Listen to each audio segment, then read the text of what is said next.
Hi guys, my name is Kagel and today I prepared another lens review. This time is Sony A7III with maximum aperture f4.5-5.6. It has been a long time since my last activity here, because of some crazy woman which wanted to take over control on the entire world, and I had to stop her. You are all nothing!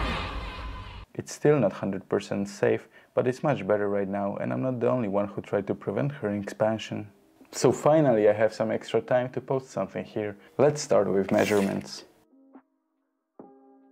It's full-frame zoom lens which operates with focal length between 70mm with maximum aperture f4.5 up to 300mm with maximum aperture 5.6. It gives us angle of view between 34 to 8 degrees. Minimum focus distance of this lens is around 90 centimeters. The lens isn't as small as previously presented lenses from Micro Four Thirds system on my YouTube channel, however it's not big either. It's 144mm tall, its diameter is 84mm and it uses 74mm front filters. Its weight is around 850 grams, which is quite nice for a lens with reach up to 300mm for full format cameras. The lens is a little bit front heavy, so most likely you will have to use both hands to keep your camera still. This lens is pretty new construction which was released in 2016. The entire lens body is made of high quality plastic except of the mount which is made of metal. The lens is equipped with two rings. Front wide ring which is responsible for change of focal length and smaller focus ring which is placed close to the camera body. Both rings work smoothly and have good grip. Additionally, the lens has in total 5 extra elements. First on the barrel you can find functional button which can be programmed from your camera body. Then we have 3 switches on the side. First switch is to turn on and off autofocus and change to manual mode. Second switch is responsible for change of focus range. And third switch is to turn on and off lens optical stabilizer. The last functional element is a lock for a zoom ring which blocks the lens on 70mm. It is really helpful while walking around as this lens has a tendency to extend by itself, which is pretty annoying. If you're considering to buy this lens, you have to keep in mind that it's not sealed against dust and water. And what I found pretty strange, this lens doesn't have any rubber gasket on the mount. The mount is equipped with pins to support various functions and communicate with camera body. Inside the barrel you can find 16 glass elements placed in 13 groups. And the aperture which is made of 9 curved blades which create smooth bokeh. What's worthy to admit is built-in image stabilizer and steady shot option. This combination is super efficient and allows to take sharp pictures with relatively slow shutter speed. If you will decide to purchase this lens, it's packed together with plastic lens hood and extra pouch to cover your lens. Okay, let's discuss what's the most important, so it's image quality. During all my tests I set the lens on 70, 135 and 300mm. Please note that these are not laboratory tests and I share my results based on the experience that I have had with this lens. For my first test I decided to take pictures of bookcase in order to check corner-to-corner sharpness of the lens. At 70mm and maximum aperture f4.5 the lens is really sharp. Sharpness in corners remains very good with hardly noticeable softness.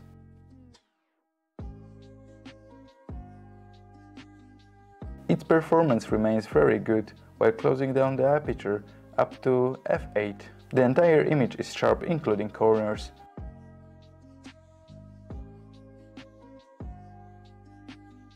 I haven't seen any noticeable downgrade of the image even for f16. At 135mm the lens remains as sharp as before, with similar characteristic for all corners.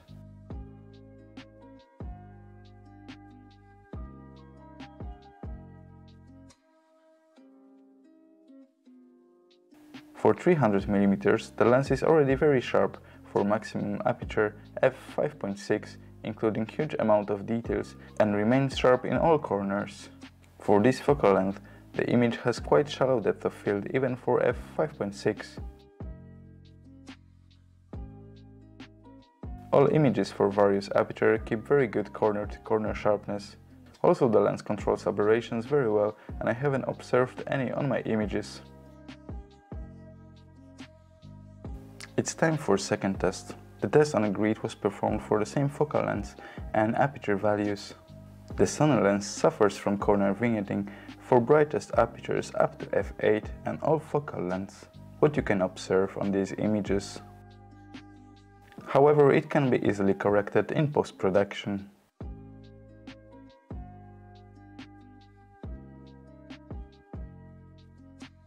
I haven't observed any problems with barrel distortions. As you can see, all vertical and horizontal lines are straight. For my third test, I checked AF performance for both video and photo. I would say that this test was prepared in kind of bad weather conditions, meaning ugly and dark weather with no contrast in colors, which can be very challenging for most of AF systems.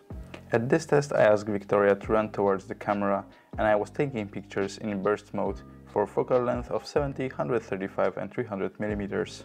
At 70 mm, the lens keeps tracking off her face very well. The only blurry picture was taken when she reached very short distance from the camera. You can notice some gray into high ISO, but no issues with focus. During test on 135 mm, we lost one step of light, and it was much more challenging for both lens and camera to keep tracking.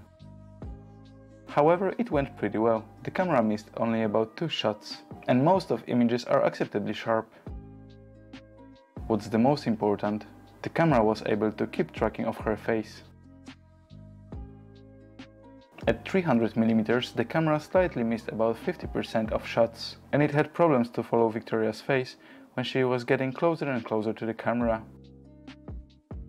Overall, I think this photo test went pretty well, and I have never achieved similar results with my Panasonic G80.